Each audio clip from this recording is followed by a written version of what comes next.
کبھی سوچا ہے کہ جب آنکھیں ہمیشہ کے لیے بند ہو جاتی ہیں تو اصل میں ہوتا کیا ہے؟ چلیں آج اسلامی عقیدے کی روشنی میں موت کے فوراً بعد شروع ہونے والے اس گہرے اور پراسرار سفر کو دیکھتے ہیں، ایک ایسی حقیقت جس کا سامنا ہم سب کو کرنا ہے۔ بس ایک لمحے کے لیے تصور کریں، زندگی کی گھڑی کا آخری ریت کا ذرہ گر رہا ہے، وہ ایک لمحہ جب سب کچھ ہمیشہ کے لیے بدل جاتا ہے۔ اور پھر وہ لمحہ آتا ہے جب دنیاوی زندگی کا پردہ گرتا ہے۔ پیارے آپ کو جھنجھوڑتے ہیں، آپ کو ہلاتے ہیں، لیکن آپ ایک ایسی حقیقت میں قدم رکھ چکے ہوتے ہیں جو ان کی نظروں سے بالکل اجھلے۔ ان کے لیے یہ جدائی کا غم ہے، لیکن آپ کے لیے ایک نئے ابدی سفر کا آغاز۔ اس سفر کی سب سے گہری بات اس کی حتمیت ہے۔ یہ کوئی فرضی کہانی نہیں، یہ ہر انسان کا مقدر ہے، اور اسی لیے اسے سمجھنا اتنا ضروری ہے۔ یہاں سے واپسی کا کوئی راستہ نہیں۔ تو اس کے بعد ہوتا کیا ہے؟ سب سے پہلا مرحلہ ہے روح کا جسم سے جدا ہونا۔ یہ کیسا احساس ہوگا جب آپ اپنے ہی جسم کو پیچھے چھوڑ کر ایک نئی دنیا میں قدم رکھتے ہیں؟ روح کا روحانی دنیا سے پہلا سامنا ہے۔ جسم تو ساکن پڑا ہے، لیکن روح کی آنکھیں وہ دیکھ رہی ہیں جو زندہ انسان تصور بھی نہیں کر سکتے۔ اللہ کے فرشتے روح کو لینے کے لیے مجھے تھوڑا اور وقت دے دو، بس ایک سجدہ اور، یہ وہ التجا ہے جو گونجتی ہے لیکن سنی نہیں جاتی۔ یہ شدید احساس کہ اعمال کا وقت ختم ہو چکا اور اب واپسی کا کوئی راستہ نہیں۔ دیکھیں، جسم تو مٹی کا ہے، وہ مٹی میں واپس چلا جاتا ہے۔ اصل سفر تو روح کا ہے۔ یہی وہ جوہر ہے جو اپنے اعمال کا بوجھ یا انعام لے کر آگے بڑھتا ہے، اور اسی ایک لمحے میں پوری زندگی ایک فلم کی طرح آنکھوں کے سامنے آ جاتی ہے۔ ہر عمل، ہر لفظ، ہر نیت، سب کچھ ایک دم صاف ہو جاتا ہے۔ یہ وہ جائزہ ہے جہاں انسان خود اپنا سب سے بڑا گواہ ہوتا ہے۔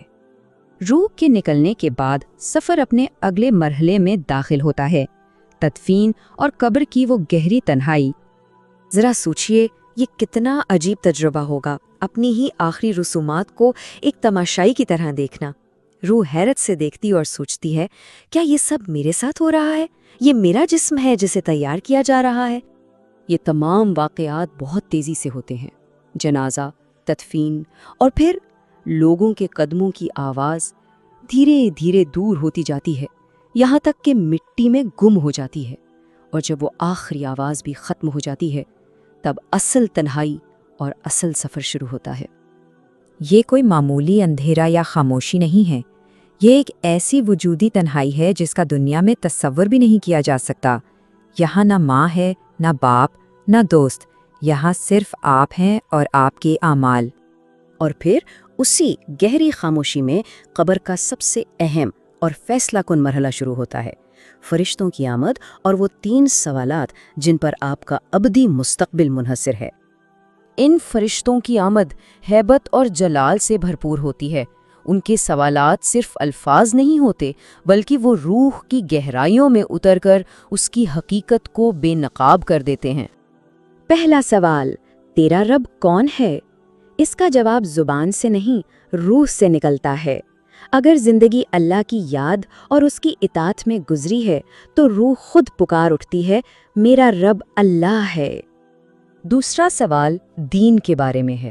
جس نے اسلام کو اپنی زندگی کا محور بنایا، اس کے لیے جواب دینا سانس لینے کی طرح قدرتی ہے، لیکن جس نے دین کو صرف ایک بوجھ سمجھا، اس کی زبان اس سچ کو بیان کرنے سے قاصر رہتی ہے۔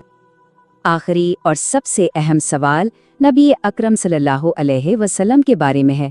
اس کا جواب صرف نام جاننا نہیں، بلکہ اس بات کی گواہی ہے کہ کیا آپ صلی اللہ علیہ وسلم کی تعلیمات اور محبت واقعی دل میں بسی تھیں یا نہیں۔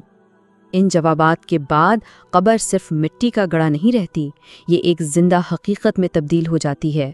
یا تو یہ جنت کے باغوں میں سے ایک باغ بن جاتی ہے، یا پھر جہنم کے گڑھوں میں سے ایک کڑا۔ تو 2 بالکل مختلف انجام سامنے آتے ہیں۔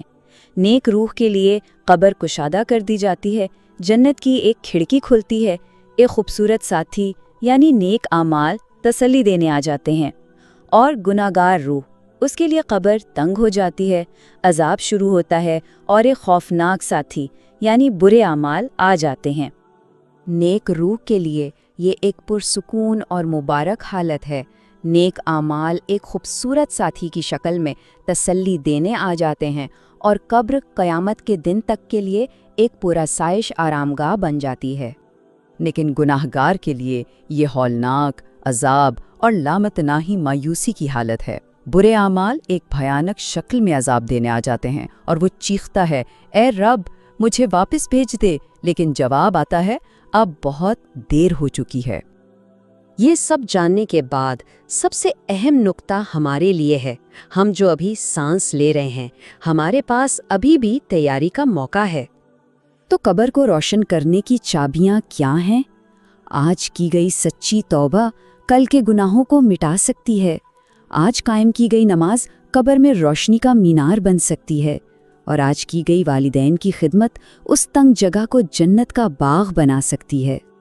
یہ ایک گہری سوچ ہے جس پر ہمیں غور کرنا چاہیے۔ موت اچانک نہیں آتی، ہم ہر روز ہر سانس کے ساتھ اس کی طرف ایک قدم بڑھا رہے ہیں، بس ہمیں احساس نہیں۔ اصل سوال یہ نہیں ہے کہ یہ سفر کب ختم ہوگا، بلکہ یہ ہے کہ جب یہ ختم ہوگا تو کیا ہم اس کی حتمی منزل کے لیے تیار ہوں گے۔